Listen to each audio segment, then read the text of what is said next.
नमस्कार बंधुओं, आज पंचायती राज दिवस है और लोक सुमंगल संवाद में एकात्म मानववाद की जो हम चर्चा कर रहे हैं उसमें एकात्म मानववाद के जो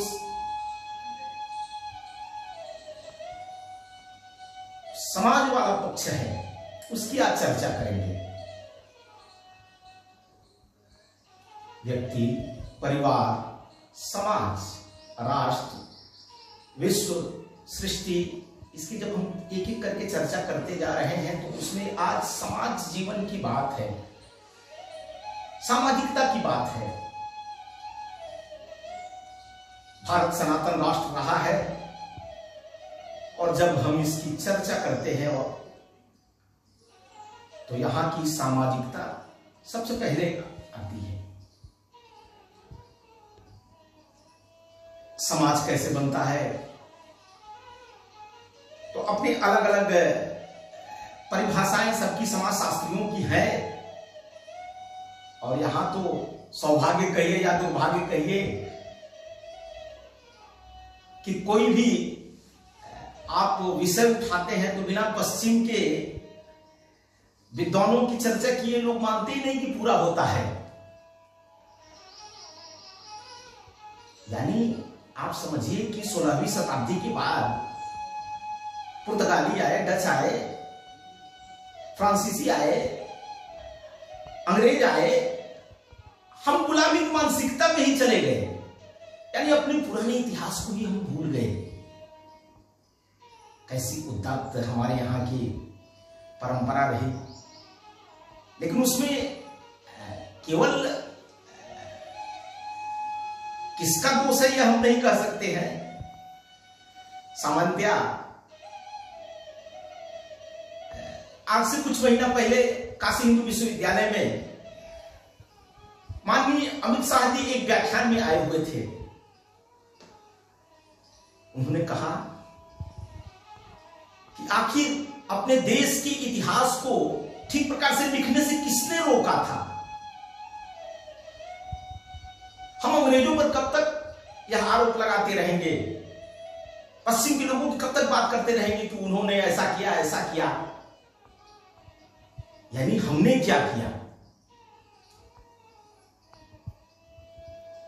जब राजनीतिक सिद्धांत की बात होती है तो 19वीं शताब्दी से सब चीजें आती हैं। यानी आप ये समझिए कि चाणक्य को भी 19वीं शताब्दी में चाणक्य ने कहा उसकी नीति रीति क्या रहे। जब शोध हुए, जब लोगों ने उधर पढ़ना शुरू किया तब तो लगा कि ये चाणक्य यानी प्लेटो, अरस्तु, रूसो, किसी की हम बात करते हैं उससे कई कई गुना ऊपर है इस सब प्लेटो लोटो से।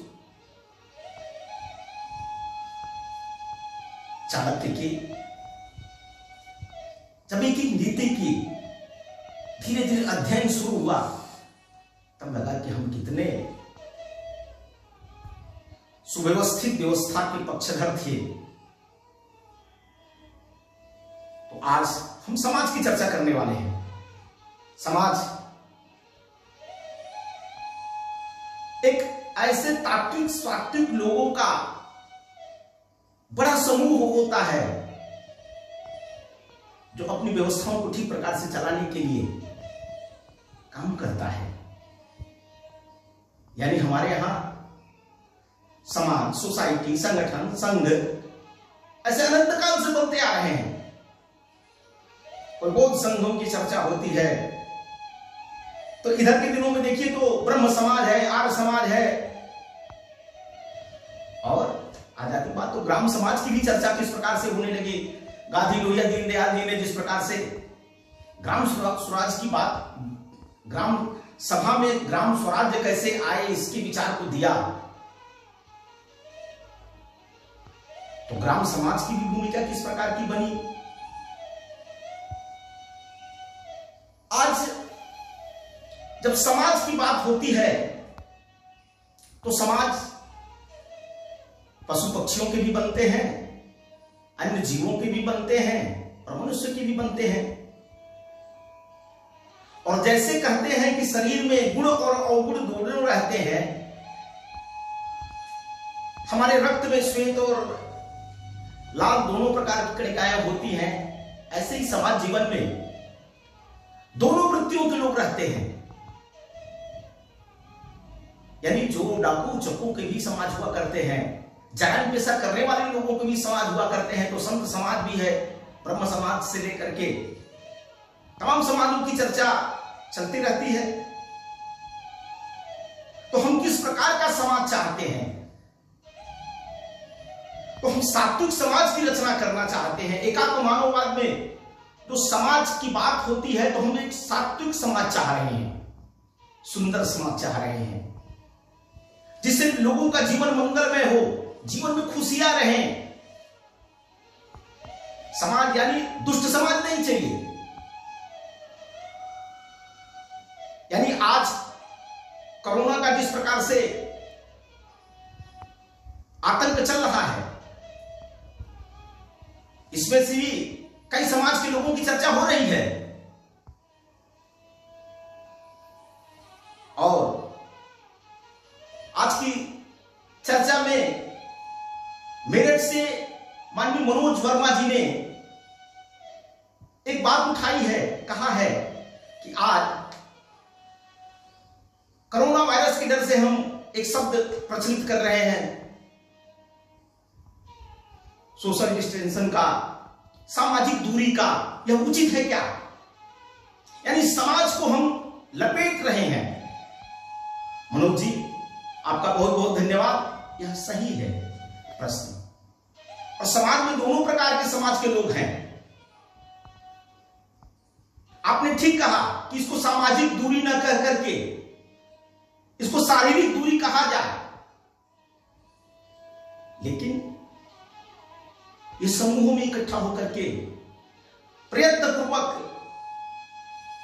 इस बीमारी को फैलाने का अगर प्रयास कर रहे हैं, तो ऐसे में उस समाज की अगर चर्चा होती है तो उन लोगों को खराब भी लगता है। प्रेस के लोग कहते हैं कि अगर हम तबलीगी समाज की बात कर रहे हैं तो तबलीगी समाज के लोग हम पर नाराज हो रहे हैं। यानी आज देश के प्रधानमंत्री जी पूरे देश भर के ऐसे जो पंचायती राज के हमारे मुखिया हैं उनसे बात कर रहे हैं। वह समाज की छोटी सी इकाई है जिसको हम ग्राम समाज कहते हैं, ग्राम सभा कहते हैं। और उसके द्वारा हम एक सुसंस्कृत समाज की रचना का स्वप्न देखते हैं। आदर्श गांव की बात करते हैं, तो उस आदर्श गांव में अगर व्यक्ति आदर्श नहीं होगा और व्यक्ति में हमारा जीवन अगर आदर्श नहीं है, तो हम आदर्श व्यक्ति की संकल्पना नहीं कर सकते हैं, आदर्श परिवार की संकल्पना नहीं कर सकते हैं, आदर्श समाज की संरचना नहीं कर सकते हैं। यानी आज किस प्रकार का समाज चाहिए? आपसी मेलजोल किस प्रकार का चाहिए? प्रेम, करुणा, सहयोग, सद्भाव यह अगर समाज में नहीं है, समाज आपस में लड़ रहा है, आपस में कट रहा है। अगर हम देखें तो जब शत्रुता की बात आती है तो शत्रुता तो अपने से शुरू होती है। जैसे हमारे शरीर में शरीर, मन, बुद्धि, आत्मा, चित्त है, तो इसमें से हमारे अवगुण हमारे सबसे बड़े शत्रु हैं, हमको जो बार बार रोकते हैं। हमारा मन कहता है कि यह काम सत्य है, इस पर चलना चाहिए, लेकिन बुद्धि कहती है इस पर नहीं करना चाहिए। तो शुरू तो होता है शत्रुता वहीं से, अच्छे बुरे का भान वहीं से शुरू करना पड़ता है, अपने शरीर से, अपने शरीर के अवगुणों को निकालना, फिर परिवार के अवगुणों को निकालना। तो यह सर्किल एक है जो चलती रहती। इसी को दीनदयाल जी एकात्म मानववाद की बात में एकत्व की बात कर रहे हैं। यही एकात्मता है, एक के बिना दूसरे अधूरे हैं, यही परिजीवंती है। यानी हम ठीक होंगे, व्यक्ति ठीक होगा तो परिवार ठीक होगा, परिवार ठीक होगा तो समाज ठीक होगा, समाज ठीक होगा तो राष्ट्र ठीक होगा। विचार है जो एक दूसरे से आगे बढ़ता है। यानी कितने कितने प्रकार के समाज बने, ब्रह्म समाज से लेकर के आर्य समाज तक की जब हम बात करते हैं, सामाजिक जीवन परिवर्तन का व्यक्तियों के अंदर निर्माण करने का जिन्होंने प्रयत्न किया और कालक्रमेण वह शिथिल भी पड़े, धीरे धीरे नए भी समाज के संगठन आगे आते हैं। इस ताबे से 1925 में डॉक्टर हेडगेवार जी को लगा कि आखिर हम गुलाम हुए, इतने हम सनातनी विचार के थे, इतने अच्छे हमारे यहां की व्यवस्थाएं थी, फिर भी हम गुलाम हुए तो क्यों हुए? तो उन्होंने लगा कि जो हमने संस्कार की बातें किया है वह संस्कार कहीं ना कहीं हमारे ढीले पड़े। यानी यहां का व्यक्ति सामाजिक सोच का नहीं होगा, राष्ट्रीय भाव लिए नहीं होगा, मानवीयता लिए नहीं होगा, तो हम उस प्रकार के समाज की संरचना खड़ी नहीं कर सकते हैं। यानी सब कुछ होने के बाद, विश्व गुरु होने के बाद, सोने की चिड़िया होने के बाद भी हम गुलाम हुए, हमारी व्यवस्था तहस नहस हुई। यानी इतनी तक पहुंच गई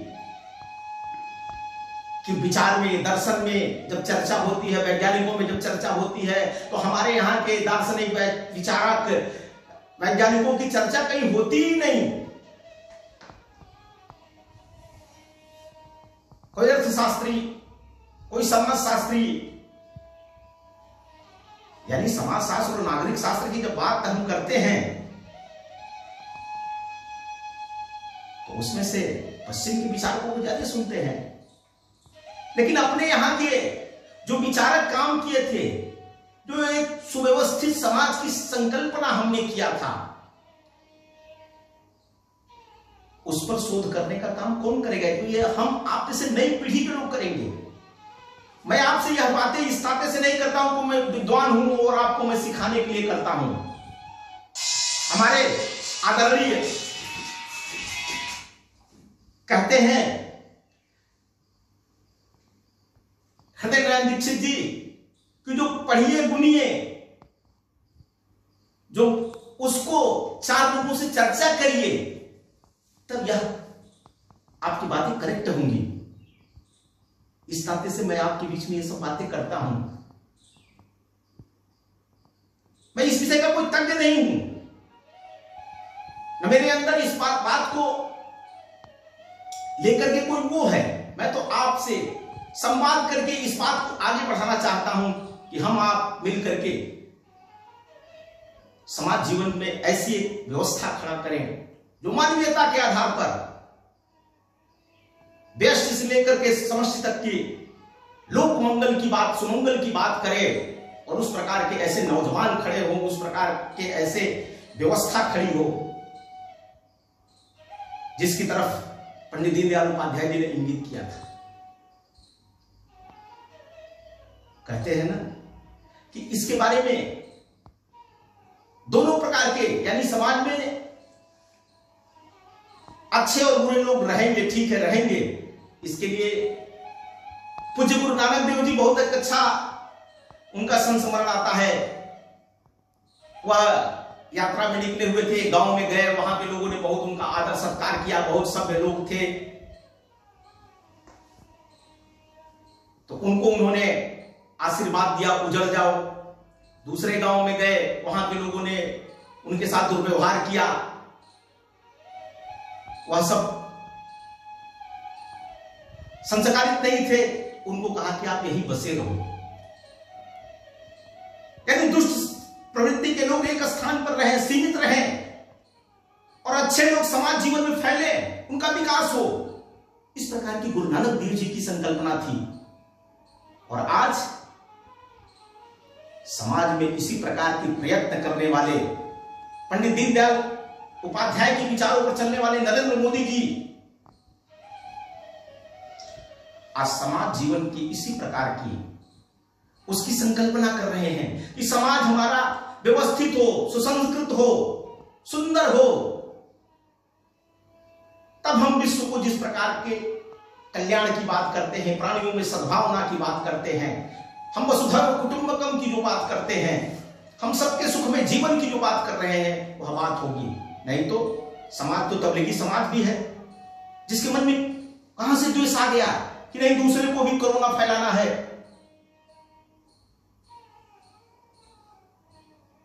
और मनोज जी ने जो प्रश्न खड़ा किया,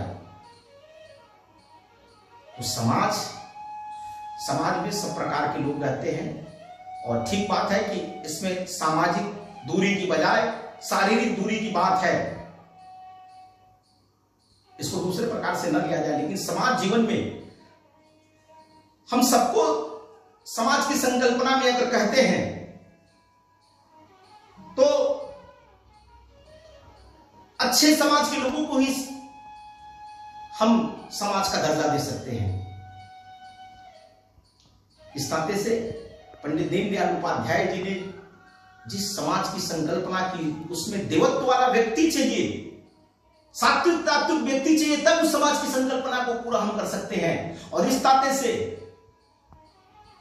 प्रथम पुरुषी विचार में अपने दुर्गुणों को हटाना, समाज के दुर्गुणों को हटाना, वही काम व्यक्तिगत आधार पर करना, वही काम सामाजिक आधार पर करना, इसके लिए समाज की रचना है। समाज, समूह, संगठन, समितियां, यह सब हम इस नाते से बनाते हैं कि हम सदकर्मों को ज्यादा से ज्यादा ठीक प्रकार से व्यवस्थित रूप से कर सके। इस नाते से पंडित दीनदयाल उपाध्याय जी ने सामाजिकता की बात किया। और आज सामाजिक रूप से मिलकर के जिस प्रकार से कोरोना की इस महामारी को जाने के बाद से समाज को खड़ा करना पड़ेगा, उसमें अपनी भूमिका से लेकर के विश्व की भूमिका तक में जो पाथेय हमको मिलते हैं, उसमें प्रेम, स्नेह, करुणा, आपसी सद्भाव, इन सब सद्गुणों पर चलते हुए हम जिस सुखमय जीवन की, आनंदमय जीवन की, विश्व बंधुत्व की कल्पना की है, वह साकार होगा। इस नाते से एकात्म मानववाद के या सामाजिकता के सिद्धांत पर हम आगे बढ़ें और सुसंस्कृत समाज की संरचना में अपना व्यक्तिगत योगदान दे। ऐसी ही मेरी भी प्रार्थना है दीनदयाल जी के विचारों पर चलने के नाते। प्रणाम।